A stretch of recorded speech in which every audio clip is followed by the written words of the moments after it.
আমার হাজবেন্ডের কাছে কখনো কোনো খাবার আবদার করার পরে সেই খাবার সে আমাকে খাওয়াবেই। তো আমি অনেক দিন ধরে আমার ইচ্ছা ছিল গুলশানে দই ফুচকা খাওয়ার, তবে ওখানে এত পরিমাণ ভিড় থাকে এটা দেখে আমার কখনো যাওয়ার ইচ্ছা জাগেনি। আর আমিও আমার হাজবেন্ডকে কখনো বলিনি যে আমাকে নিয়ে যাও। পরে ওই দিন দুপুরে লাঞ্চ করার সময় ওকে বললাম যে আমার খুব দই ফুচকা খেতে ইচ্ছে করছে, গুলশানের সেই ভাইরাল দই ফুচকা। দেন সে বলল চলো আজকেই তোমাকে নিয়ে যাব। আমি তো খুশিতে আত্মহারা। এরপর ইনায়েকে বাসায় রেখে আমরা দুজন চলে আসি দই ফুচকা খাওয়ার জন্য গুলশান 2-এ। ইনায়েকে আজকে বাসায় রেখে আসছি ওর খালামুনিদের কাছে, সেই জন্য আমি আর ইনায়ের বাবা একটু রিক্সা দিয়ে ঘুরেছি।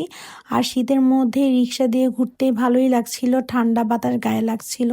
যদিও এরপরে আমার ঠান্ডা লেগে গিয়েছে ওই বাতাসের কারণে। এরপরে এখানে এসে দেখি এখানে তো অনেক খাবার ছিল। তো আমি ফার্স্টে দই ফুচকা খেয়েছি, এরপর আমি আর ইনায়ার বাবা মিলে আবার ঝাল ঝাল কাবাবও খেয়েছি। আর কাবাবটা খাওয়ার পর আমি আবার এখানে দুধ পুলি খেয়েছিলাম। আজকে আমি যা যা স্ট্রিট ফুড খেতে চেয়েছি ইনায়ার বাবা আমাকে সব কিছু খাওয়াইছে। আর এখানে হচ্ছে আমি চিতই পিঠা দেখে চিতই পিঠাও খেতে চেয়েছিলাম। পরে এখানে আমরা চিতই পিঠা খেয়েছি, দেন একটা ভাপা পিঠাও খেয়েছি।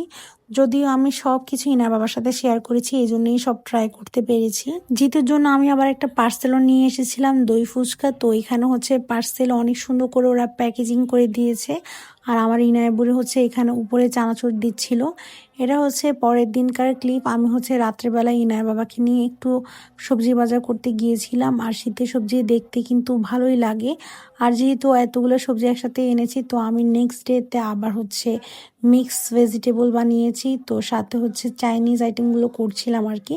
তো এখানে হচ্ছে আমি চিকেন ম্যারিনেট করে নিয়েছি। আম্মু চিকেনটা বের করেছে নর্মালি রান্না করার জন্য। পরে আমি বললাম কালকে তো অনেক ধরনের ভেজিটেবল এনেছি, চাইনিজ বানানো যাক। পরে আমি হচ্ছে হুট করে ডিসিশন নিয়ে আর কিগুলো বানিয়েছি। আর সেদিন জিতুও বাসায় ছিল না, আমাকে একটু হেল্প করবে। তো আমি নিজে একা হাতেই সব করছিলাম। এখানে হচ্ছে চিকেনগুলো ভেজে নিয়েছিলাম। এটা দিয়ে হচ্ছে আমি মেনলি চিলি চিকেন বানাবো। তো এটা ভিডিও আমি আলাদা করে শেয়ার করে দিয়েছি, রেসিপি ভিডিও, তোমরা চাইলে দেখে নিতে পারো। সবার লাস্টে আমি ফ্রাইড রাইসটা রান্না করি, কারণ ফ্রাইড রাইস রান্না করার জন্য যে অয়েলটা লাগে সেটা আমি চিকেন ভাজার যে অয়েলটা আছে সেটা ইউজ করে ফেলি। তাহলে হচ্ছে অনেক সুন্দর চিকেনের একটা ফ্লেভারও অ্যাড হয়, আর আমার অয়েলটা নষ্টও হয় না। সবাইকে খাবারটা সার্ভ করার পরে আমি আবার আমার নিজের প্লেটটা সুন্দর করে সাজিয়েও নিয়েছি, একদম রেস্টুরেন্ট স্টাইলের। আর এত কষ্ট করে রান্নাগুলো করেছি, যদি একটু সুন্দর করে ফটোশুট না করে তাহলে কি হয়, তোমরাই বলো আপুরা। তো এখানে হচ্ছে খাওয়া দাওয়া করছিলাম সবাই মিলে। আর আমার বুড়িটা হচ্ছে চিকেন খাবে, সেজন্য সে চিকেন হাতে নিয়ে বসেছিল। এখানে যে এত রকমের রান্না করেছি সে কোনোটাই খাবে না। দেন বিকেল বেলায় হচ্ছে একটু চা বানিয়েছিলাম অনেক